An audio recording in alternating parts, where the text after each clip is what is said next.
রাজধানীর বনশ্রীর মেরাদিয়ায় আসন্ন কোরবানির ঈদ উপলক্ষে গরুর হাট বসানোর অনুমতি দেয়নি হাইকোর্ট। মঙ্গলবার বিচারপতি কাজী জিনাত হক ও বিচারপতি আইনুন নাহার সিদ্দিকার হাইকোর্ট বেঞ্চ এই আদেশ প্রদান করেন।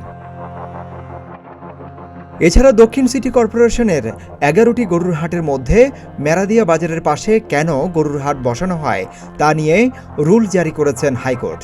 রুল নিষ্পত্তি না হওয়া পর্যন্ত ওই এলাকায় গরুর হাট বসানো থেকে সিটি কর্পোরেশনকে নিষেধ করা হয়েছে।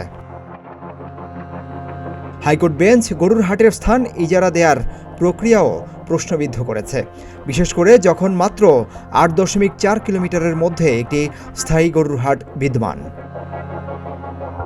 সিদ্দিকুর রহমান রুমন, প্রতিদিনের বাংলাদেশ।